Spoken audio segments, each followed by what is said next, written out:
వార్తల వివరాలు చూస్తే ఆక్వా ఉత్పత్తులపై అమెరికా విధిస్తున్న సుంకాలతో పాటు రొయ్యల మేత తయారీకి ఉపయోగించే ముడి సరుకుల ధరల పెరుగుదల కారణంగా రాష్ట్రంలో ఆక్వా రైతులు తీవ్రంగా ఇబ్బందులు పడుతున్నారని సీఎం చంద్రబాబు కేంద్ర ఆర్థిక మంత్రి నిర్మలా సీతారామన్ దృష్టికి తీసుకెళ్లారు. మేత తయారీ ముడిసరుకుల ధరల్ని స్థిరీకరించేలా చర్యలు తీసుకోవాలని 100 కోట్ల రూపాయల కార్పస్ ఫండ్తో Andhra Pradesh prawn producers coordination committee ఏర్పాటు చేసేందుకు వీలుగా నిధులు మంజూరు చేయాలని కోరారు. రిలయన్స్ భాగస్వామ్యంతో ఇండియన్ స్కూల్ ఆఫ్ అగ్రికల్చర్ ఏర్పాటుకు ఆగస్టు 3న ఒప్పందం కుదుర్చుకుంటున్నామన్నారు. ఐఎస్ఏ ఏర్పాటులో కేంద్రం తోడ్పాటు అందించాలని విజ్ఞప్తి చేశారు. అమరావతిలోని క్యాంపు కార్యాలయంలో కేంద్ర ఆర్థిక మంత్రి నిర్మలా సీతారామన్తో సీఎం చంద్రబాబు నిన్న భేటీ అయ్యారు. ఆగస్టు 6-7 తేదీల్లో ఉద్యాన హబ్ పనుల ప్రారంభ కార్యక్రమానికి హాజరు కావాలని కేంద్ర మంత్రిని ఆహ్వానించారు. ఈ ఏడాది జనవరి-ఏప్రిల్ మధ్య ఫిష్ మీల్ టన్ను 1.55 లక్షల నుంచి 2.4 లక్షలకు, చేప నూనె టన్ను 2.8 లక్షల నుంచి 4.4 లక్షలకు, సోయా లెసిథిన్ టన్నుకు 68,000 నుంచి 1.1 లక్షలకు చేరింది. మొత్తంగా టన్ను మేత 25,000కు పెరగడంతో రైతులపై భారం పడిందన్నారు. ఆక్వా ఉత్పత్తులకు దేశీయ మార్కెట్ను ప్రోత్సహించడం, రైతు ఉత్పత్తి సంఘాల ఏర్పాటు, మార్కెట్లో రైతుల అనుసంధానం, బ్రాండింగ్, ప్రాసెసింగ్, రిటైల్ ధరల ఏకీకరణకు మద్దతుతో పాటు అంతర్జాతీయంగా తలెత్తే ఒడిదుడుకుల నుంచి ఆక్వా రంగానికి రక్షణ కల్పించాలని కోరారు. భారత్ నుంచి ఎగుమతి అయ్యే రొయ్యల్లో 80% ఏపీ నుంచే ఉన్నాయని, ఆక్వా ఉత్పత్తులపై విధిస్తున్న 30% అమెరికా సుంకాన్ని 0కు తగ్గించేలా ఒత్తిడి తేవాలన్నారు. ప్రత్యామ్నాయ మార్కెట్లకు ఎగుమతి చేసే అవకాశాలని గుర్తించాలన్నారు. సిగరెట్లపై భారీగా పెరిగిన ఎక్సైజ్ సుంకం, జీఎస్టీ భారంగా తయారయ్యాయని పరిశ్రమ వర్గాలు ఆందోళన చేస్తున్నాయన్నారు. కర్ణాటక, ఆంధ్రప్రదేశ్లో వ్యాపారులు పొగాకు కొనుగోలును తగ్గించారని చెప్పారు. ఈ ఏడాది 230 మిలియన్ కిలోల పొగాకు ఉత్పత్తి చేయగా ఇప్పటి వరకు కేవలం 34 మిలియన్ కిలోలే కొన్నారని చెప్పారు. పొగాకు రైతును ఆదుకునేలా వెంటనే చర్యలు తీసుకోవాలన్నారు. రాయలసీమ సమగ్ర ఉద్యాన అభివృద్ధి ప్రణాళికలో భాగంగా 2030 నాటికి సాగు విస్తీర్ణాన్ని 14.41 లక్షల హెక్టార్లకు, ఉత్పత్తుల్ని 435 లక్షల టన్నులకు చేర్చాలన్నది తమ లక్ష్యమని, దీనికి కేంద్ర సహకారం కావాలని పేర్కొన్నారు. ప్రభుత్వంపై ప్రజలు సానుకూల దృక్పథంతో ఉన్నారని, గాడి తప్పుతున్న కొందరు నాయకులపై ప్రజల్లో వ్యతిరేకత ఉన్నట్లు సర్వేలో తెలుస్తోందని ముఖ్యమంత్రి చంద్రబాబు పేర్కొన్నారు. అలాంటి వారిని దారిలో పెడతానన్నారు. కొందరు అధికారులు తేడాగా ఉన్నారని, వారిని సెటరేట్ చేస్తానని తెలిపారు. దేనికైనా ఒక పరిమితి ఉంటుందని, కొన్నాళ్లు భరిస్తామని, వాళ్లతో పాటు అందరినీ ముంచుతామంటే సహించనన్నారు. 1999లో అలాంటి వారిని వదులుకున్నాను కాబట్టే ప్రజలు మళ్లీ ఓట్లు వేశారని తెలిపారు. ఉండవల్లిలోని క్యాంపు కార్యాలయంలో నిన్న సాయంత్రం చంద్రబాబు అధ్యక్షతన టీడీపీ పార్లమెంటరీ పార్టీ సమావేశం జరిగింది. సభలో ప్రస్తావించాల్సిన అంశాలు, అనుసరించాల్సిన వ్యూహంపై ముఖ్యమంత్రి దిశానిర్దేశం చేశారు. వివాదాలకు అతీతంగా ఉండేవారే మళ్లీ గెలుస్తారని పేర్కొన్నారు. కొందరు ఎంపీలు తమ దారి వేరు, ఎమ్మెల్యేల దారి వేరు అన్నట్లు వ్యవహరిస్తున్నారని, అది సరికాదని ముఖ్యమంత్రి స్పష్టం చేశారు. ఒక ఎంపీ జోక్యం చేసుకుని మేం మంచి కోసం చెబుతుంటే కొందరు ఎమ్మెల్యేలకు గిట్టడం లేదు, బయటకు వెళ్ళాక ఎంపీకి ఏమయ్యా అలాగే చెబుతాడు అంటూ తేలిక చేసి మాట్లాడుతున్నారని తెలిపారు. దానికి సీఎం స్పందిస్తూ, నన్ను చాటును తిట్టుకునే వాళ్లుంటారు, అవన్నీ తప్పవు, అందరినీ సమన్వయం చేసుకుంటూ క్యాడర్ను అర్థం చేసుకుని ముందుకెళ్తేనే నాయకులుగా ఎదుగుతామని పేర్కొన్నారు. పార్టీ జాతీయ వర్కింగ్ ప్రెసిడెంట్ మంత్రి లోకేష్ మాట్లాడుతూ, పార్టీని కుటుంబంలా భావించి అందరినీ ముందుకు తీసుకువెళ్లేలా నాయకత్వం ఇవ్వగలిగిన వాళ్లు రాణిస్తారని తెలియజేశారు. సున్నితమైన అంశాల్లో కేంద్రాన్ని ఇబ్బంది పెట్టేలా ప్రతిపక్షం వ్యవహరిస్తే టీడీపీ ఎంపీలు గట్టిగా కౌంటర్ ఇవ్వాలని ముఖ్యమంత్రి సూచించారు. సామాజిక మాధ్యమాల్లో విపరీత పోకడలకు అడ్డుకట్ట వేసేందుకు కేంద్రం ప్రత్యేక చట్టం తెచ్చేలా చొరవ తీసుకోవాలని సూచించారు. నియోజకవర్గాల పునర్విభజన బిల్లు, మహిళా రిజర్వేషన్ బిల్లు, వికసిత్ భారత్ శిక్షా అధిష్టాన్ బిల్లు, ఆర్థిక వ్యవసాయ విధానాలు, E20 పెట్రోలు, సర్ వివిధ ప్రాజెక్టులకు VGF అమలు వంటి అంశాలపై చర్చించారు. వికసిత్ భారత్ శిక్షా అధిష్టాన్ బిల్లుపై అధ్యయనం చేయాలని మంత్రి లోకేష్ను సీఎం ఆదేశించారు. E20 పెట్రోల్ వినియోగాన్ని ప్రోత్సహిస్తే రైతులకు మేలు జరుగుతుందని, దానివల్ల ఇంజన్లు చెడిపోతున్నాయన్న ఆందోళనను తీర్చాలని సీఎం పేర్కొన్నారు. ఆక్వా ఫీడ్ ధరల తగ్గింపు, ఫిష్ ఆయిల్ ఎగుమతుల నియంత్రణ వంటి అంశాలపై చొరవ తీసుకోవాలని కేంద్రాన్ని కోరినట్లు వెల్లడించారు. దేశ అభివృద్ధిలో రైల్వేలది కీలక పాత్ర అని, రైల్వే స్టేషన్ల ద్వారా ఆర్థిక అభివృద్ధి జరగాలని విద్యా ఐటీ శాఖల మంత్రి నారా లోకేష్ పేర్కొన్నారు. భారతీయ రైల్వే కేవలం ఒక వ్యవస్థ మాత్రమే కాదు, అది భారతదేశ జాతీయ సమైక్యత, సమగ్రతకు ఒక గొప్ప సాధనమని అన్నారు. దేశ అభివృద్ధిలో రైల్వేలది కీలక పాత్ర అని, అందుకే ప్రధాని నరేంద్ర మోడీ రైల్వే వ్యవస్థ అభివృద్ధిపై ప్రత్యేక శ్రద్ధ పెట్టారన్నారు. దేశం అభివృద్ధి చెందాలంటే రైల్వేలు అభివృద్ధి చెందాలనేది ప్రధాని మోడీ ఆలోచన అని, నరేంద్ర మోడీ నాయకత్వంలో రైల్వే మంత్రి అశ్విని వైష్ణవ్ దార్శనికతతో భారతీయ రైల్వే చరిత్రలోనే అతిపెద్ద ఆధునీకరణ కార్యక్రమాన్ని చేపట్టడం జరుగుతోందన్నారు. అమృత భారత్ స్టేషన్ పథకం కింద 12.56 కోట్ల వ్యయంతో ఆధునీకరించిన మంగళగిరి రైల్వే స్టేషన్ను ప్రధానమంత్రి మోడీ వర్చువల్గా ప్రారంభించారు. రైల్వే స్టేషన్ ప్రారంభోత్సవ కార్యక్రమంలో కేంద్ర గ్రామీణాభివృద్ధి కమ్యూనికేషన్ల శాఖ సహాయ మంత్రి పెమ్మసాని చంద్రశేఖర్తో కలిసి మంత్రి లోకేష్ పాల్గొన్నారు. శిలాఫలకాన్ని ఆవిష్కరించారు. ఈ సందర్భంగా ఏర్పాటు చేసిన సభలో మంత్రి నారా లోకేష్ మాట్లాడుతూ, దేశంలో అనేక సంస్థలు ఉన్నాయి, కేవలం ఒకే సంస్థ మొత్తం భారతదేశాన్ని కలుపుతోంది, అదే మన రైల్వే సంస్థ అని పేర్కొన్నారు. గతంలో దశాబ్దాల తరబడి భారతీయ రైల్వేలు రద్దీగా ఉండే స్టేషన్లు, ఆలస్యమయ్యే రైళ్లు, పాతబడిన మౌలిక సదుపాయాలకు మారుపేరుగా ఉండేవన్నారు. నేడు ఆ పరిస్థితి పూర్తిగా మారిపోయిందని, వందే భారత్, బుల్లెట్ రైళ్లు, కవచ్ భద్రతా సాంకేతికత, 100% విద్యుద్దీకరణ, ఆధునిక సరుకు రవాణా కారిడార్లు, ఆధునీకరించిన రైల్వే స్టేషన్లు, హైడ్రోజన్ ఆధారిత రైళ్ల గురించి ప్రపంచం మాట్లాడుకుంటుందని పేర్కొన్నారు. ఇది సాధారణ ఆధునీకరణ మాత్రమే కాదు, స్వాతంత్ర్యం వచ్చిన తర్వాత భారతీయ రైళ్లలో జరుగుతున్న అతిపెద్ద మార్పు అని పేర్కొన్నారు. దేశం అభివృద్ధి చెందాలంటే రైల్వేలు అభివృద్ధి చెందాలనేది ప్రధాని మోడీ ఆలోచనని, నరేంద్ర మోడీ నాయకత్వంలో రైల్వే మంత్రి అశ్విని వైష్ణవ్ దార్శనికతతో భారతీయ రైల్వే చరిత్రలోనే అతిపెద్ద ఆధునీకరణ కార్యక్రమాన్ని చేపట్టడం జరుగుతోందన్నారు. వేలాది కిలోమీటర్ల నూతన రైల్వే లైన్లను నిర్మిస్తున్నారని తెలియజేశారు. రైల్వే స్టేషన్ల ద్వారా ఆర్థికాభివృద్ధి జరగాలని ఈ రోజు పెద్ద ఎత్తున మనం ప్రజా రాజధాని అమరావతిని అభివృద్ధి చేసుకుంటున్నామన్నారు. అమరావతిలో కేవలం భవనాలు నిర్మించడమే కాదు, ఎయిర్, రోడ్ కనెక్టివిటీ, రైలు కనెక్టివిటీ అనేది చాలా ముఖ్యమని పేర్కొన్నారు. ముఖ్యమంత్రి నారా చంద్రబాబు నాయుడు ఈ మూడింటిని అనుసంధానం చేయాలనే లక్ష్యంతో పనిచేస్తున్నారన్నారు. ఇక ఇంటిగ్రేటెడ్ లాజిస్టిక్స్ నెట్వర్క్ ఏర్పాటు చేసే దిశగా ముందుకు వెళ్తున్నారని తెలియజేశారు. ప్రయాణికులు అనేక ఇబ్బందులు ఎదుర్కొనేవారు.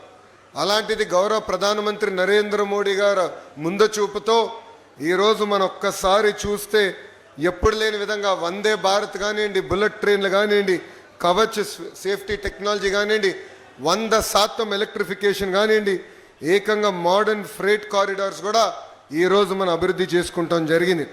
ఒక మాటలో చెప్పాలంటే ఈరోజు మనందరం ఒక రైల్వే రెవల్యూషన్ అనుభవిస్తాం జరుగుతుంది. గౌరవ ప్రధానమంత్రి గారి ఆలోచన ఒకటే, దేశం అభివృద్ధి చెందాలంటే రైల్వేస్ అభివృద్ధి చెందాలి. అందుకే ఎవరు ఊహించిన సమయంలో ముంబై, అహ్మదాబాద్కి ఈరోజు భారతదేశం రైల్వే ట్రైన్ కూడా ఏర్పాటు చేసే ప్రక్రియలో ఉంది. ఇంతేకాదు, ప్రపంచంలో ఎక్కడ లేకపోయినా హైడ్రోజన్ ట్రైన్ రీసెర్చ్ కూడా మనం చేస్తున్నాం. అది గ్రీన్ మొబిలిటీకి, సస్టైనబిలిటీకి మనం పునాది వేసుకోబోతున్నాం. రాష్ట్రంలో ప్రతి ఐటీఐని పరిశ్రమలకు అనుసంధానించి విద్యార్థుల నైపుణ్య అభివృద్ధికి చర్యలు తీసుకోవాలని విద్యా ఐటీ శాఖల మంత్రి నారా లోకేష్ సూచించారు. నైపుణ్యం పోర్టులు యువతకు ఉపయోగకరంగా తీర్చిదిద్ది వచ్చే నెలలో ప్రారంభించేందుకు సిద్ధం చేయాలన్నారు. కళాశాల నుంచి బయటకు వెళ్లే ప్రతి విద్యార్థికి ఉపాధి లభించేలా విద్యార్థుల్లో నైపుణ్య అభివృద్ధికి చర్యలు తీసుకోవాలని ఆదేశించారు. ఉండవల్లి నివాసంలో ఉన్నత విద్యా నైపుణ్యాభివృద్ధి శిక్షణా శాఖలపై మంత్రి నారా లోకేష్ నిన్న సమీక్ష నిర్వహించారు. సమీక్షలో ఆయన మాట్లాడుతూ, రాష్ట్రానికి కొత్తగా వచ్చే పరిశ్రమలకు అవసరమైన మానవ వనరులను సిద్ధం చేయాలన్నారు. నైపుణ్య పోర్టల్ యువతకు ఉపయోగకరంగా తీర్చిదిద్ది వచ్చే నెలలో ప్రారంభించేందుకు సిద్ధం చేయాలన్నారు. కళాశాల నుంచి బయటకు వెళ్లే ప్రతి విద్యార్థికి ఉపాధి లభించేలా విద్యార్థుల్లో నైపుణ్యాభివృద్ధికి చర్యలు తీసుకోవాలని సూచించారు. ప్రభుత్వ డిగ్రీ కళాశాలలో ప్రాంగణ నియామకాల విభాగాలను ఏర్పాటు చేయాలని, విశ్వవిద్యాలయాల అధ్యాపక పోస్టు భర్తీలో అత్యంత పారదర్శకంగా వ్యవహరించాలన్నారు. ప్రైవేటు విశ్వవిద్యాలయాలకు అనుమతులు ఇచ్చే సమయంలో యూజీసీ నిబంధనలు ఖచ్చితంగా పాటించాలని కోరారు. రాష్ట్ర వ్యాప్తంగా ఇప్పటివరకు నిర్వహించిన ఉద్యోగ మేళాల ద్వారా 1.37 లక్షల మందికి ఉద్యోగాలు లభించాయని తెలిపారు. యువతకు మరింత సౌలభ్యంగా ఉండేలా ఉద్యోగ మేళాలు నిర్వహించాలని సూచించారు. ఇంటర్మీడియట్ తర్వాత ఉన్నత విద్యకు వెళ్లే విద్యార్థులకు మొదటి ఏడాది నుంచే కెరీర్ గైడెన్స్ సంబంధించిన వివరాలు నైపుణ్యం పోర్టల్ ద్వారా వెళ్లేలా చర్యలు తీసుకుంటున్నామని, జాతీయ నిర్మాణ అకాడమీ ఆధ్వర్యంలో 94 కోట్లతో శిక్షణా కేంద్రాల నిర్మాణానికి డిజైన్లు సిద్ధం చేశామని అధికారులు తెలిపారు. రాష్ట్రంలోనూ దేశవ్యాప్తంగా కోవిడ్ కేసులు నమోదవుతున్నాయని, జనం ఎలాంటి ఆందోళన చెందాల్సిన అవసరం లేదని వైద్య ఆరోగ్య శాఖ మంత్రి సత్యకుమార్ యాదవ్ చెప్పారు. దేశవ్యాప్తంగా 339 కోవిడ్ కేసులు నమోదయ్యాయని, కేరళంలో 115, కర్ణాటకలో 64, తమిళనాడులో 39 కేసులు బయటపడ్డాయని తెలిపారు. రాష్ట్రంలో మాత్రం 13 కోవిడ్ కేసులు నమోదయ్యాయని మంత్రి చెప్పారు. 20 రోజులుగా పరిశీలన చేస్తున్నామని, కోవిడ్పై నిరంతరం పర్యవేక్షిస్తున్నామని, జనం ఆందోళన చెందాల్సిన అవసరం లేదని మంత్రి చెప్పారు. రాష్ట్రంలో మాత్రం కోవిడ్ కేసులు నమోదుపై 20 రోజులుగా పరిశీలన చేస్తున్నామని, నిరంతరం పర్యవేక్షిస్తున్నామని, జనం ఆందోళన చెందాల్సిన అవసరం లేదని మంత్రి సత్యకుమార్ యాదవ్ తెలిపారు. కోవిడ్తో పాటు హెమటాలజీ, హై బీపీ కారణంగా మరణాలు సంభవించాయని, జియోనోమ్ సీక్వెన్సింగ్ కోసం పుణే ల్యాబ్కు నమూనాలు పంపించామని మంత్రి తెలిపారు. శానిటైజర్లు, కోవిడ్ సామాగ్రి అందుబాటులో ఉంచామని, ఆసుపత్రిలో ఐసోలేషన్ వార్డులు పెట్టామని చెప్పారు. కోవిడ్ ప్రమాదకరమైన వేరియంట్ కాదని, జీనోమ్ సీక్వెన్సింగ్ తర్వాతే కోవిడ్ వేరియంట్ తెలుస్తుందని మంత్రి చెప్పారు. ప్రజలు భయభ్రాంతులకు గురి కావాల్సిన అవసరం లేదని పేర్కొన్నారు. కోవిడ్ సంబంధించి ఇన్హెరెంట్గా ఉంటుంది. మీరు ఆర్టీపీసీఆర్ పరీక్షలు చేస్తే కోవిడ్ చాలా మందిలో మన దగ్గర దగ్గు జలుబు వచ్చిన వాళ్ళకి అందరికీ రావచ్చు. మన రాష్ట్రంలో 13 కేసులు వచ్చాయి. దేశవ్యాప్తంగా కూడా ఇవాళకి 339 కేసులు ఉన్నాయి. మేము గత 20 రోజులుగా దీన్ని నియంత్రణ చేసే ప్రయత్నం చేస్తున్నాం. ఒకటి కొన్ని మార్టల్ డెత్స్ జరిగాయి. ఇక్కడైతే కోమార్బిడిటీస్ కారణంగా, ఒకటి హెమటాలజీ కేసు కారణంగా, ఒకటి రీనల్ ఫెయిల్యూర్ కారణంగా, ఒక హై బీపీ కారణంగా కోమార్బిడిటీస్ ఉన్న వాళ్ళలో కొన్ని మరణాలు సంభవించిన మాట కూడా వాస్తవం. అయితే ఏ రకంగా కూడా అదురుదా పడాల్సిన అవసరం దీంట్లో లేదు, గాబరా అవసరం లేదు. నిరంతరం ఇక్కడ వస్తున్న కేసులను కూడా కేంద్ర ప్రభుత్వానికి, ఐసీఎంఆర్కు తెలియజేయడం జరుగుతుంది. అయితే జీనోమ్ సీక్వెన్సింగ్ కూడా ఇది ఎటువంటి ప్రమాదకరమైన వేరియంట్ కాదు. అయినప్పటికీ కూడా ముందు జాగ్రత్తగా జీనోమ్ సీక్వెన్సింగ్ కోసం పూణే వైరాలజీ ల్యాబ్కి కూడా శాంపిల్స్ పంపడం జరిగింది. అదే సమయంలో కావాల్సిన ఆర్టీపీసీఆర్ ఎక్కువ చేస్తున్నాం. పరీక్షలు ఎక్కువ చేసే కొద్దీ కేసులు వస్తుంటాయి. అయినా ముందు జాగ్రత్త చర్యగా వీటిని కావాల్సిన అజిత్రోమైసిన్లు కానీ, రెమ్డెసివిర్లు కానీ వీటిని కూడా అందుబాటులోకి తీసుకురావడం జరిగింది. కావాల్సిన శానిటైజర్లు కూడా అందుబాటులో కావాల్సిన మోతాదులో సేకరించడం జరిగింది. ప్రతి జీజీహెచ్లో కూడా 10 ఐసోలేషన్ వార్డులు కూడా పెట్టాం. అంత అవసరం రాలేదు. కానీ వీటిని మరీ ఎక్కువగా పోతే ప్రజల్లో ఆదుర్దా పడి భయపడి ఆందోళన చెందే అవకాశం ఉంది. ఆందోళన చెందాల్సిన అవసరం లేదు. సాంప్రదాయ హస్తకళలు, చేనేత వస్త్రాలు అభివృద్ధికి రాష్ట్ర ముఖ్యమంత్రి నారా చంద్రబాబు నాయుడు నిరంతరం కృషి చేస్తున్నారని మంత్రి ఎస్ సవిత పేర్కొన్నారు. రాష్ట్ర ప్రభుత్వం మన సాంప్రదాయ సంపన్న హస్తకళలు, చేనేత వారసత్వాన్ని సంరక్షిస్తూ ప్రోత్సహిస్తుందని తెలిపారు. అలాగే వారిని మార్కెటింగ్ చేయడంలో లేపాక్షి అగ్రగామి సంస్థగా నిలిచిందన్నారు. లేపాక్షి సంస్థ ప్రస్తుతం ఆంధ్రప్రదేశ్ వ్యాప్తంగా 16 షోరూంలతో పాటు హైదరాబాద్, కోల్కతా, న్యూఢిల్లీలలో ప్రముఖ అవుట్లెట్లను నిర్వహిస్తోందన్నారు. తద్వారా వేలాది మంది సాంప్రదాయ హస్తకళ స్థిరమైన జీవనోపాధిని కల్పిస్తూ భారతదేశపు అమూల్యమైన కళా సాంప్రదాయాలను కాపాడుతోందన్నారు. న్యూఢిల్లీలోని బాబా కరక్ సింగ్ మార్గులో గల స్టేట్ ఎంపోరియం కాంప్లెక్స్లో నూతనంగా అత్యంత సుందరంగా ఆధునీకరించిన లేపాక్షి హస్తకళల ఎంపోరియాన్ని రాష్ట్ర చేనేత, జౌలి, వెనుకబడిన తరగతుల సంక్షేమ మరియు ఈడబ్ల్యూఎస్ సంక్షేమ శాఖ మంత్రి ఎస్ సవిత నిన్న పునఃప్రారంభించారు. ఈ సందర్భంగా మంత్రి సవిత మాట్లాడుతూ, కేవలం మార్కెటింగ్తోనే ఆగిపోకుండా హస్తకళాకారుల సామాజిక, ఆర్థిక అభివృద్ధి కోసం లేపాక్షి సంస్థ అనేక సంక్షేమ, అభివృద్ధి కార్యక్రమాలను చేపడుతోందన్నారు. వీటిలో ప్రదర్శనలు, క్రాఫ్ట్ బజార్ల నిర్వహణ, డిజైన్ అభివృద్ధి, నైపుణ్యాభివృద్ధి కార్యక్రమాలు, కామన్ ఫెసిలిటీ సెంటర్లను ఏర్పాటు చేస్తున్నామన్నారు. అలాగే భౌగోళిక గుర్తింపు రిజిస్ట్రేషన్ సౌకర్యం, ముడిసరుకు బ్యాంకుల నిర్వహణ, కళాకారుల సంక్షేమ పథకాల అమలు, అత్యుత్తమ పురస్కారాల అందజేత, బ్రాండింగ్, పబ్లిసిటీ మద్దతు, అర్హులైన వృద్ధ కళాకారులకు పింఛన్ల పంపిణీ వంటివి చేపడుతున్నామని చెప్పారు. భారత ప్రభుత్వ జౌళి మంత్రిత్వ శాఖ మరియు ఆంధ్రప్రదేశ్ ప్రభుత్వ సహకారంతో ఈ సంస్థ నైపుణ్యాభివృద్ధి కార్యక్రమాలను కూడా విజయవంతంగా అమలు చేస్తున్నామన్నారు. ప్రతిష్టాత్మకమైన జాతీయ మరియు అంతర్జాతీయ వాణిజ్య ప్రదర్శనలో క్రమం తప్పకుండా పాల్గొనడం ద్వారా లేపాక్షి ఎగుమతి అవకాశాలను బలోపేతం చేస్తూ ఆంధ్రప్రదేశ్ సంప్రదాయ కళలను ప్రపంచ వేదికపై సగర్వంగా నిలిపామన్నారు. న్యూఢిల్లీలో ఆధునీకరించిన షోరూం పునఃప్రారంభం అనేది రాష్ట్ర కళా వారసత్వాన్ని కాపాడటంతో పాటు కళాకారులకు స్థిరమైన ఉపాధి అవకాశాలను కల్పించడంలో ఆంధ్రప్రదేశ్ ప్రభుత్వం నిబద్ధతకు మరొక మైలురాయిగా నిలిచిందన్నారు. ఈ షోరూం దేశ రాజధాని ప్రజలకు, పర్యాటకులకు, కళాప్రేమికులకు, డిజైనర్లకు ఆంధ్రప్రదేశ్ అద్భుతమైన హస్తకళను మరింత దగ్గర చేసి ఒక సజీవ సాంస్కృతిక కేంద్రంగా నిలవనుందన్నారు. నూతనంగా ఆధునీకరించిన ఈ లేపాక్షి హస్తకళల ఎంపోరియం ఇప్పుడు ప్రజల సందర్శనకు సిద్ధంగా ఉందని, సందర్శకులు, హస్తకళల ప్రేమికులు, డిజైనర్లు, కొనుగోలుదారులు, ఎగుమతిదారులు ఈ షోరూంను సందర్శించి ఆంధ్రప్రదేశ్ సాంప్రదాయ కళల వైభవాన్ని, విశిష్టతను తిలకించాలని కోరారు. CM Chandrababu, deputy CM Pawan Kalyan నాయకత్వంలో రూపొందించిన స్వర్ణాంధ్ర పర్యాటక విజన్ 2047 ద్వారా ఆంధ్రప్రదేశ్ను ప్రపంచ స్థాయి పర్యాటక గమ్యస్థానంగా తీర్చిదిద్దేందుకు కూటమి ప్రభుత్వం కృషి చేస్తోందని రాష్ట్ర పర్యాటక శాఖ మంత్రి కందుల దుర్గేష్ తెలిపారు. ఏపీ పర్యాటక రంగంలో పెట్టుబడులు పెట్టాలని పిలుపునిచ్చారు. పెట్టుబడులకు భరోసా తమ ప్రభుత్వానిదని హామీ ఇచ్చారు. ఢిల్లీలో జరుగుతున్న ఫెయిత్ టూరిజం సదస్సు 2026లో రెండో రోజు రాష్ట్ర పర్యాటక శాఖ మంత్రి కందుల దుర్గేష్ పాల్గొన్నారు. ఈ సందర్భంగా ఆయన మాట్లాడుతూ ఆంధ్రప్రదేశ్ పర్యాటక రంగంలో ఉన్న అపారమైన పెట్టుబడి అవకాశాలను జాతీయ, అంతర్జాతీయ ప్రతినిధులు, పెట్టుబడిదారులకు వివరించారు. ఏపీ పర్యాటక రంగంలో పెట్టుబడులు పెట్టాలని పిలుపునిచ్చారు. పెట్టుబడులకు భరోసా తమ ప్రభుత్వానిదని హామీ ఇచ్చారు. కాన్క్లేవ్లో ప్రత్యేకంగా ఏర్పాటు చేసిన ఏపీ టూరిజం స్టాల్ను మంత్రి సందర్శించారు. సందర్శకులకు ఏపీ పర్యాటక రంగ విశిష్టతలు, చారిత్రక, ఆధ్యాత్మిక వైభవాన్ని స్వయంగా వివరించారు. రాష్ట్రంలో పర్యాటక ప్రాజెక్టుల ఏర్పాటుకు ఉన్న అనుకూల వాతావరణాన్ని వారికి వివరించి భాగస్వాములు కావాల్సిందిగా ఆహ్వానించారు. ఆగస్టు 15వ తేదీన నిర్వహించనున్న 80వ స్వాతంత్ర్య దినోత్సవ వేడుకలకు పటిష్టమైన ఏర్పాట్లు చేయాలని వివిధ శాఖల అధికారులను ప్రభుత్వ ప్రధాన కార్యదర్శి జి సాయి ప్రసాద్ ఆదేశించారు. రాజధాని ప్రాంతంలోని ప్రస్తుత పరేడ్ గ్రౌండ్లో నిర్వహించేందుకు తగిన ఏర్పాట్లు చేయాలని ఆదేశించారు. ఏర్పాట్ల విషయంలో ఎలాంటి లోటుపాట్లకు ఆస్కారం లేకుండా పటిష్ట చర్యలు తీసుకోవాలని స్పష్టం చేశారు. ప్రభుత్వం అమలు చేస్తున్న అభివృద్ధి, సంక్షేమ కార్యక్రమాలు, పథకాలపై ప్రజల్లో విస్తృత అవగాహన కల్పించేందుకు వీలుగా సంబంధిత శాఖలు ప్రత్యేక శకటాల ప్రదర్శనకు తగిన చర్యలు తీసుకోవాలని సీఎస్ సాయి ప్రసాద్ ఆదేశించారు. స్వాతంత్ర దినోత్సవ వేడుకల ఏర్పాట్లపై ప్రభుత్వ ప్రధాన కార్యదర్శి జి సాయి ప్రసాద్ నిన్న సచివాలయంలో సంబంధిత శాఖల అధికారులతో సమీక్షించారు. ఈ సందర్భంగా ఆయన మాట్లాడుతూ స్వర్ణాంధ్ర 2047 అనే నినాదంతో నిర్వహించనున్న రానున్న స్వాతంత్ర దినోత్సవ వేడుకలు పటిష్ట నిర్వహణకు తీసుకోవాల్సిన చర్యలపై సంబంధిత శాఖల వారీగా చేయాల్సిన ఏర్పాట్లపై ఆదేశాలు జారీ చేశారు. రాజధాని ప్రాంతంలోని ప్రస్తుత పేరెడ్ గ్రౌండ్లో నిర్వహించేందుకు తగిన ఏర్పాట్లు చేయాలని ఆదేశించారు. ముఖ్యంగా ఇప్పటివరకు ఆయా శాఖల ద్వారా అభివృద్ధి, సంక్షేమానికి సంబంధించి ఏ విధమైన చర్యలు తీసుకున్నారు, సాధించిన ప్రగతిని వివరించడంతో పాటు రానున్న రోజుల్లో చేపట్టనున్న కార్యక్రమాలు, తద్వారా ప్రజలకు కలిగే ప్రయోజనాలు ప్రతిబింబించే రీతిలో ఆయా శకటాలు ఏర్పాటు ఉండాలని స్పష్టం చేశారు. ఇందుకు సంబంధించి సమాచార శాఖ సంచాలకులు కెఎస్ విశ్వనాథన్ను ప్రత్యేక దృష్టి సారించి సంబంధిత శాఖల అధికారులతో సమన్వయం చేసుకుని మెరుగైన రీతిలో శకటాల ఏర్పాటు చేసేలా చూడాలని ఆదేశించారు.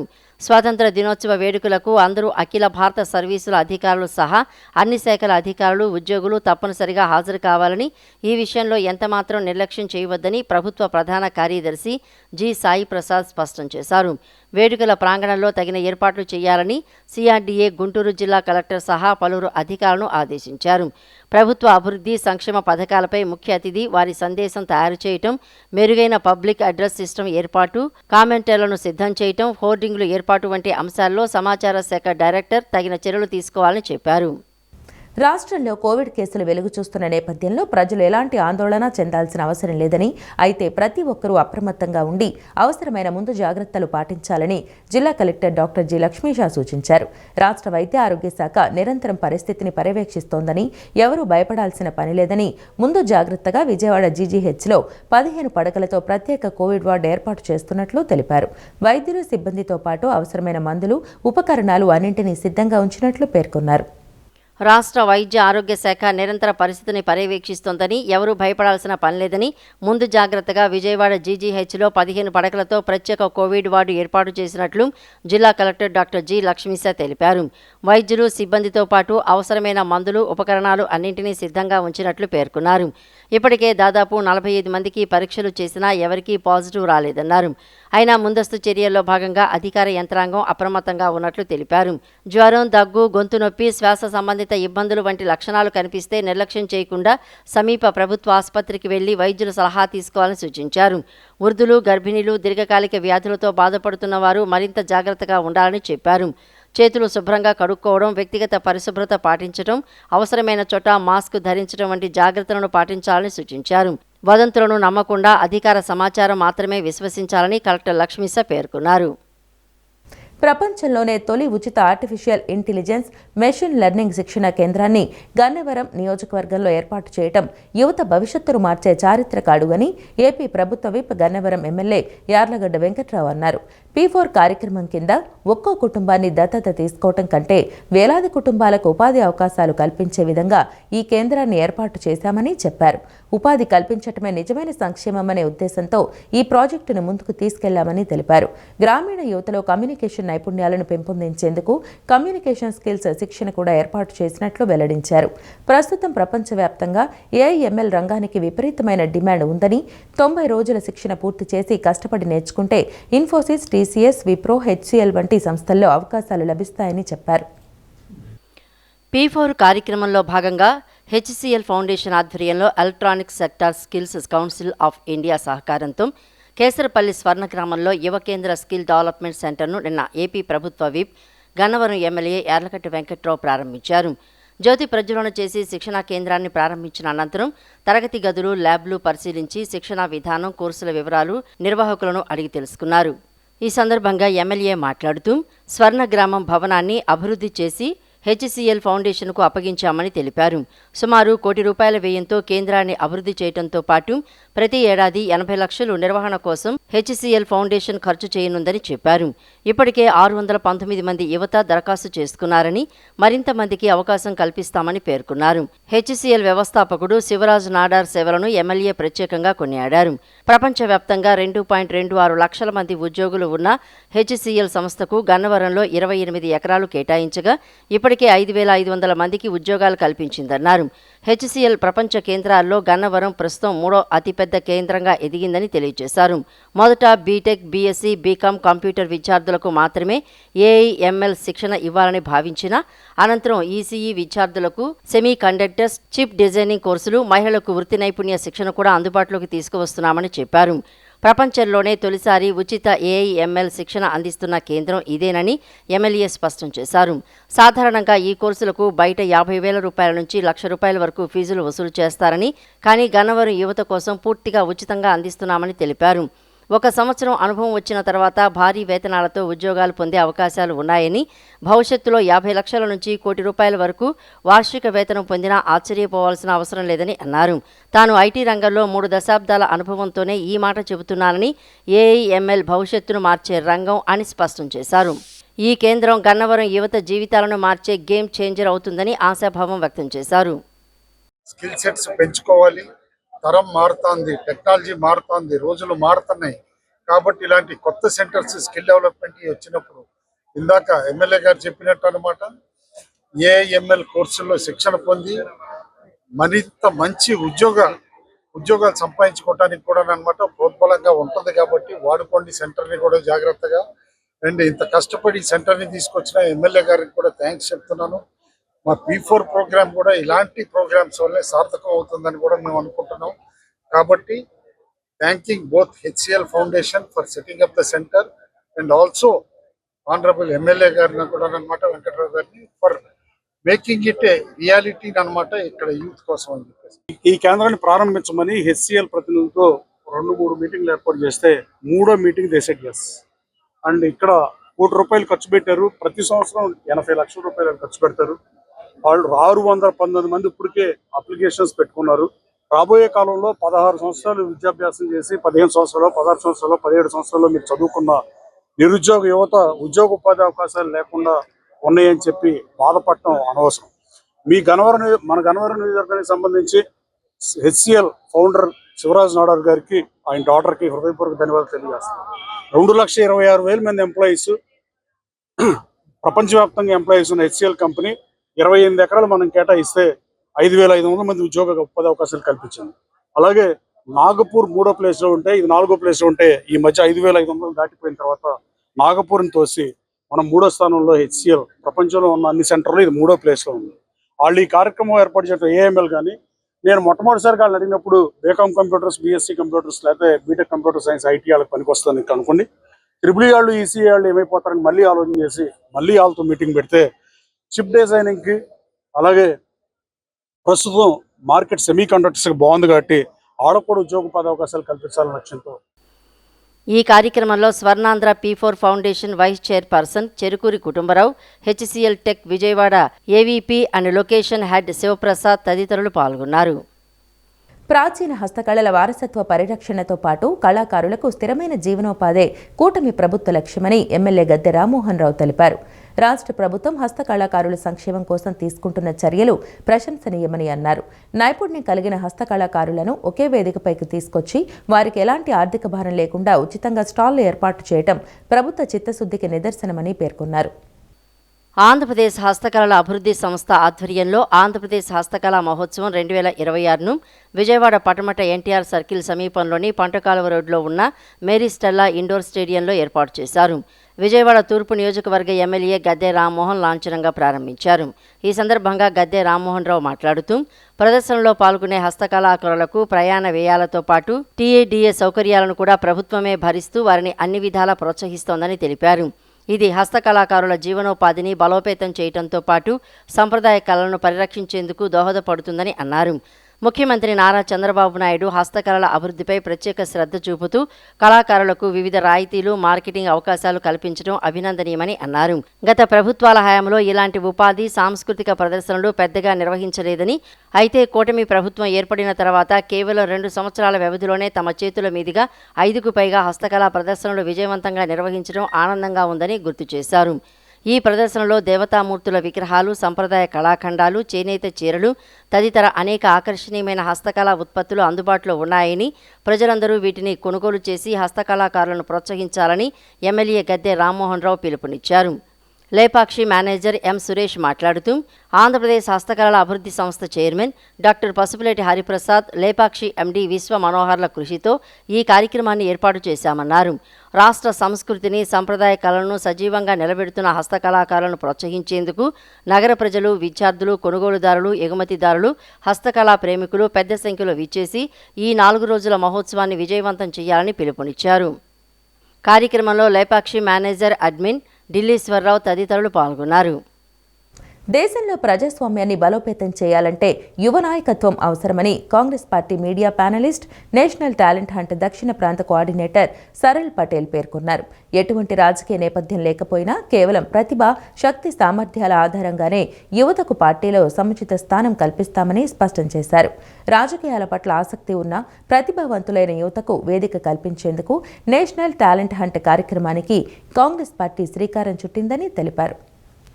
విజయవాడలోని ఆంధ్రరత్న భవన్లో నేషనల్ టాలెంట్ హంట్ గోడ పత్రికను Congress party media panellist, national talent hunt దక్షిణ ప్రాంత కోఆర్డినేటర్ సరళ్ పటేల్ నిన్న ఆవిష్కరించారు. ఈ సందర్భంగా సరళ్ పటేల్ మాట్లాడుతూ రాజకీయాల పట్ల ఆసక్తి ఉన్న ప్రతిభావంతులైన యువతకు వేదిక కల్పించేందుకు ఈ కార్యక్రమానికి కాంగ్రెస్ పార్టీ శ్రీకారం చుట్టిందని తెలిపారు.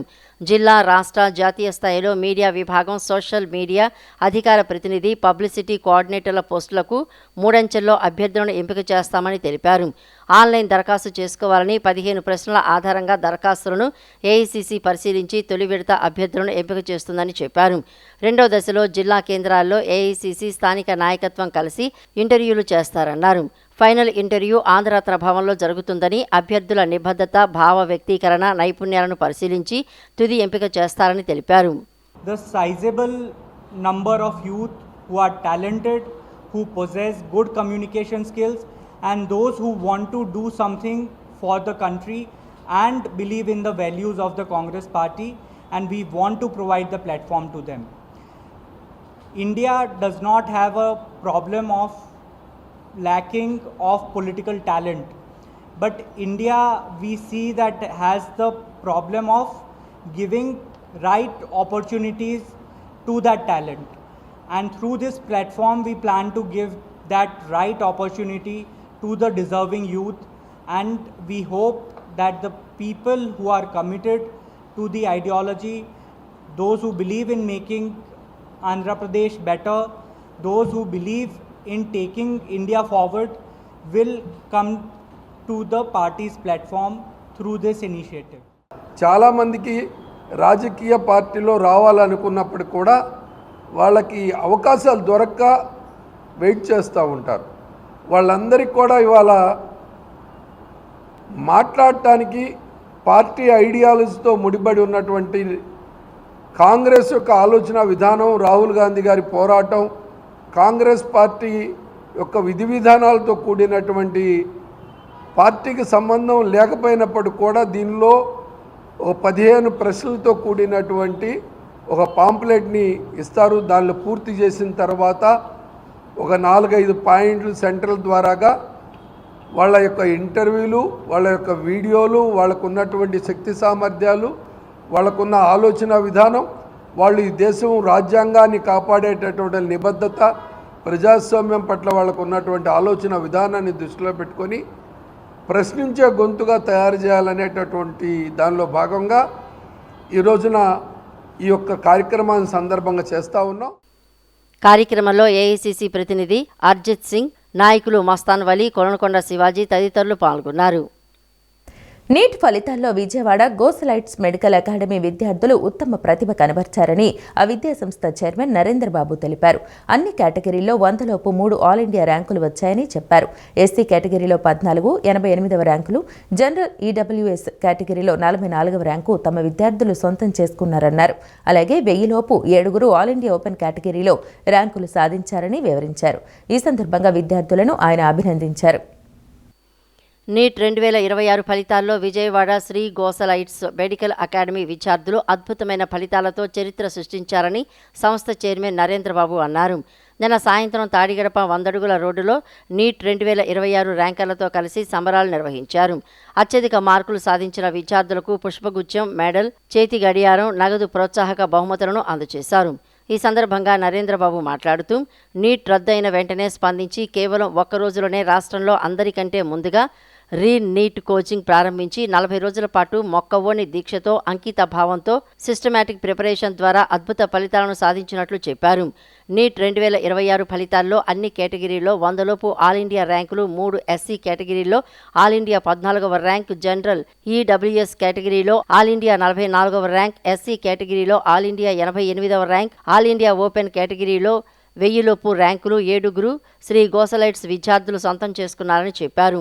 ఇప్పటి వరకు అందిన సమాచారం ప్రకారం నీట్ 26 ఫలితాల్లో శ్రీ గోసలైట్స్ విద్యార్థులు సాధించిన మార్కులను విశ్లేషిస్తే 650కి పైగా మార్కులు సాధించిన విద్యార్థులు, 10,600కి పైగా మార్కులు సాధించిన విద్యార్థులు, 60,570కి పైగా మార్కులు సాధించిన విద్యార్థులు, 138,550కి పైగా మార్కులు సాధించిన విద్యార్థులు, 2,45,500కి పైగా మార్కులు సాధించిన విద్యార్థులు 811 మంది ఉన్నారు. విజయవాడ నుండి అత్యుత్తమంగా 1,500 మందికి పైగా శ్రీ గోసలైట్స్ విద్యార్థులు సీట్లు సాధించే అవకాశం ఉందన్నారు. నీట్ 2026 ఫలితాల్లో అత్యుత్తమ ఫలితాలు సాధించిన ప్రతి విద్యార్థిని మరియు తల్లిదండ్రులను పేరు పేరున అభినందించారు. అలాగే అద్భుత ఫలితాలు సాధించడానికి కృషి చేసిన అధ్యాపక, అధ్యాపకేతర సిబ్బందికి, గోసలైట్స్ కుటుంబ సభ్యులు అందరికీ కృతజ్ఞతలు తెలిపారు. ఈ కాలేజీ స్టార్ట్ చేసినప్పటి నుంచి ఇప్పుడు వరకు శ్రీ గోసలైట్స్ ఒకటే ఒక ధ్యేయం, డాక్టర్ని తయారు చేయటమే. ఇంకో దాన్ని మేము ఎప్పుడు అనుకోలేదు. 2, మేమేమేమి బ్రాంచెస్ రకరకాలుగా ఎక్కడెక్కడో మొత్తం బ్రాంచెస్ వెళ్ళిపోవాలనుకోలేదు. ఒక ప్లేస్ విజయవాడ, జాగ్రత్తగా చేద్దాం. మనం వచ్చిన పేరెంట్స్కి, పిల్లలకి ఒక అకౌంటబిలిటీ ఇద్దాం. అమ్మ లాంటి ప్రేమ, నాన్న లాంటి బాధ్యత అనేది మనస్ఫూర్తిగా ఫీల్ అవుతూ వాళ్ళందరినీ తీర్చేద్దాం అనుకుంటూ చేశాము. అలాగే ఎక్కడ కూడా స్కూల్స్ ఇంకా పెట్టలేదు. స్కూల్స్ పిల్లలు కాదు, ఏదో కొంతమంది కొన్ని కార్పొరేట్ స్కూల్స్లో చదివినా ఎక్కువ మంది సాధారణంగా ఒక యావరేజ్గా, ఒక మెరిట్గా, డీమెరిట్ అనను, ఒక మెరిట్ స్టూడెంట్స్గా నా దగ్గరికి వస్తూ, గోసలైట్స్కి వస్తూ ఈ 2 సంవత్సరాల్లోనే వీళ్ళందరినీ మేము అలా జాగ్రత్తగా వెనకాల నిలబడి చేసుకుంటూ ఈరోజు ఈ స్థానాన్ని పొందాం. నిజంగా I'm very happy. Yes, almost 23 లక్షల మంది రాశారు. ఒక బ్రాంచ్ విజయవాడ, అక్కడి నుంచి 675 మార్కులతో Ujjwal Madhu, 388 all India rank. 388 చూస్తానికి ఏదో 388 ఏంటి, 10 కాదు కదా, 80 కాదు కదా అనుకోవచ్చు. 388, 23 లక్షలు ఇండియా మొత్తం మీద 23 లక్షల మంది రాస్తే 388 అదేమన్నా చిన్న ర్యాంకా? కాబట్టి అలా సాధించిన ఉజ్వల మధుకి నీట్ ఫలితాల్లో తమ కుమారుడు జవాజీ శివనిశాంత్ మొదటి ప్రయత్నంలోనే 673 మార్కులు సాధించి ఆల్ ఇండియా లెవెల్లో 423వ ర్యాంకు కైవసం చేసుకోవటం ఎంతో ఆనందంగా ఉందని ప్రముఖ gastro enterologist doctor Javaji Satish తెలిపారు. తాము గత 12 ఏళ్లుగా విజయవాడలో Satish gastro and liver centre ద్వారా వైద్య సేవలు అందిస్తున్నామని, తమ కుమారుడు కూడా వైద్య వృత్తిని ఎంచుకోవడం గర్వంగా ఉందన్నారు. భవిష్యత్తులో శివనిశాంత్ ఎయిమ్స్, ఢిల్లీ లేదా ఏమైనా ప్రముఖ ఎయిమ్స్ సంస్థలో MBBS పూర్తి చేస్తాడనే నమ్మకాన్ని వ్యక్తం చేశారు. నీట్ 2026 ఫలితాల్లో ఉత్తమ ర్యాంకు సాధించిన విద్యార్థి జవాజీ శివన్ నిశాంత్ను అభినందిస్తూ విజయవాడ డోనకల్ రోడ్లోని సతీష్ గ్యాస్ట్రో హాస్పిటల్లో నిన్న విలేకరుల సమావేశం ఏర్పాటు చేశారు. ఈ సమావేశంలో హాస్పిటల్ అధినేత ప్రముఖ gastroenterologist doctor Javaji Satish, doctor Hemantha Lakshmi, వారి కుమారుడు శివ నిశాంత్ పాల్గొన్నారు. ఈ సందర్భంగా డాక్టర్ జవాజీ సతీష్ మాట్లాడుతూ నీట్ ఫలితాల్లో తమ కుమారుడు జవాజీ శివ నిశాంత్ మొదటి ప్రయత్నంలోనే 673 మార్కులు సాధించి ఆల్ ఇండియా లెవెల్లో 423వ ర్యాంకు కైవసం చేసుకోవడం ఎంతో ఆనందంగా ఉందన్నారు. తాము గత 12 ఏళ్లుగా విజయవాడలో Satish gastro and liver centre ద్వారా వైద్య సేవలు అందిస్తున్నామని, తమ కుమారుడు కూడా వైద్య వృత్తిని ఎంచుకోవడం గర్వంగా ఉందన్నారు. గాయత్రి నగర్ వేదవ్యాస్ క్యాంపస్లోని శ్రీ చైతన్య విద్యా సంస్థల అధ్యాపకుల ప్రోత్సాహం, వారి నిరంతర పర్యవేక్షణ వల్లే ఈ ఘనత సాధ్యమైందని కొనియాడారు. భవిష్యత్తులో శివ నిశాంత్ ఎయిమ్స్ ఢిల్లీ లేదా ఏదైనా ప్రముఖ ఎయిమ్స్ సంస్థలో ఎంబీబీఎస్ పూర్తి చేస్తాడనే నమ్మకాన్ని వ్యక్తం చేశారు. మా అబ్బాయి గత 2 ఏళ్ళుగా చైతన్య కాలేజీలో గాయత్రి నగర్ వేదవ్యాస్ క్యాంపస్లో చదివారండి. తనకి బాగా అందరూ టీచర్స్ ప్రోత్సాహం చాలా బాగా ఉండే. డాక్టర్ సిఆర్ఆర్ గారు ఫిజిక్స్కి, అండ్ బిఎన్ఆర్ గారు, వెంకట్ గారు కెమిస్ట్రీకి, రాజేందర్ గారు అండ్ రామమూర్తి గారు బాగా టీచ్ చేశారు. వారి డౌట్స్ అన్నిటిని కూడా చాలా క్లారిఫై చేయటం వలన ఫస్ట్ అటెంప్ట్లో మంచి ర్యాంక్ వచ్చింది. నేను ఎయిమ్స్ ఢిల్లీలో డిఎం గ్యాస్ట్రోఎంట్రాలజీ చేశాను. ఇప్పుడు మా అబ్బాయి ఎంబీబీఎస్ ఏదో ఒక ఎయిమ్స్లో, మంచి ఎయిమ్స్లో జాయిన్ అవుతాడని ఆశిస్తున్నాను. నేను ఎంబీబీఎస్లో ఫస్ట్ అటెంప్ట్లో అప్పుడు 1994 బ్యాచ్లో నాకు స్టేట్ 6th ర్యాంక్ వచ్చిందండి. మా నాన్నగారు ఒక ఆర్డినరీ క్లర్క్. నేను చాలా పట్టుదలతో అప్పుడు వైద్యుడిగా మారాను. తర్వాత డిఎం కూడా ఎయిమ్స్, ప్రెస్టీజియస్ ఎయిమ్స్ ఢిల్లీలో చేశాను. ఇప్పుడు మా అబ్బాయి కూడా డాక్టర్గా మంచి ర్యాంక్ తెచ్చుకున్నందుకు చాలా సంతోషిస్తున్నాను. అనంతరం విద్యార్థి శివ నిశాంత్ మాట్లాడుతూ మొదటి ప్రయత్నంలోనే ఈ మార్కులు సాధించడం సంతోషంగా ఉందన్నారు. ఒకానొక దశలో నీట్ పేపర్ లీక్ అయిందనే వార్తలు వచ్చినప్పుడు కొంత ఆందోళనకు గురైనప్పటికీ శ్రీ చైతన్య కాలేజీ యాజమాన్యం మరియు అధ్యాపకులు తమకు కొండంత అండగా నిలిచారని తెలిపారు. వారి షెడ్యూల్ను ఖచ్చితంగా ఫాలో అవడం వల్లే ఈ ర్యాంకు సాధించగలిగానని, భవిష్యత్తులో తన తండ్రిలాగే తాను కూడా డాక్టర్గా స్థిరపడతానని శివ నిశాంత్ పేర్కొన్నారు. వాళ్ళ చైతన్య షెడ్యూలే ఫాలో అయ్యాను ఎగ్జాక్ట్గా. దానివల్లే బాగా హెల్ప్ అయింది. వాళ్ళు ఇచ్చిన షెడ్యూలే. ఫస్ట్ టైం పేపర్ లీక్ అన్నప్పుడు భయపడ్డాను కాస్త. అని మా చైతన్య, మా కాలేజ్ వాళ్ళు సపోర్ట్ చేశారు బాగా. ఏం కాదు, మళ్ళీ బాగా వస్తుంది. మా ఫాదర్లానే నాకు డాక్టర్ అవ్వాలని ఉండే. డాక్టర్ హేమంత లక్ష్మి మాట్లాడుతూ నీట్ రద్దు మరియు నీట్ పరీక్షల నేపథ్యంలో విద్యార్థులు కొంత డిమోటివేట్ అయిన తరుణంలో శ్రీ చైతన్య కాలేజీ అధ్యాపకులు పిల్లల్లో పోటీతత్వాన్ని నిరంతరం రగిలిస్తూ ఎంతో మోటివేషన్ ఇచ్చారని గుర్తు చేశారు. ఈ విజయంలో పాలుపంచుకున్న శ్రీ చైతన్య బృందానికి మరియు అధ్యాపకులకు ఆమె ప్రత్యేక కృతజ్ఞతలు తెలియజేశారు. ఫస్ట్ నీట్ ఎంట్రన్స్ జరిగినప్పుడు తనకు ఆల్మోస్ట్ 700 మార్క్స్ వచ్చినాయండి. లైక్ ఆ టైంలో వీ వర్ వెరీ హ్యాపీ. మంచి ర్యాంక్ వస్తుంది ఎక్స్పెక్ట్ చేసాం. కానీ ఎప్పుడైతే నీట్ క్యాన్సిల్ అయిందని తెలిస్తే అప్పుడు చాలా అందరం డిమోటివేట్ అయ్యాం. కానీ ఆ టైంలో చైతన్యలో లైక్ సార్, ఫిజిక్స్ సార్ కానీ, కెమిస్ట్రీ సార్ కానీ, మిగతా బాటనీ, జువాలజీ సార్ వాళ్ళు కానీ వాళ్ళు ఇచ్చిన సపోర్ట్ చాలా హెల్ప్ చేస్తుంది. అంటే పిల్లల్ని ఆ టైంలో మళ్ళీ నీట్ ఎగ్జామ్ రాయడానికి మోటివేషన్ కానీ, ఆ కాంపిటేటివ్ స్పిరిట్ అది చైతన్యలో చాలా బాగుందండి. అందుకే ఇంకొంచెం పాపం వాడి క్యాపబిలిటీ ఉంది ఇంకొంచెం బెటర్ ర్యాంక్ రావడానికి. But anyways we are very happy అండి. UCPIC Indian Christian protection India council జాతీయ అధ్యక్షులు doctor Kola Prasad Christian women leaders get together కార్యక్రమాన్ని నిన్న తాడేపల్లిలో నిర్వహించారు.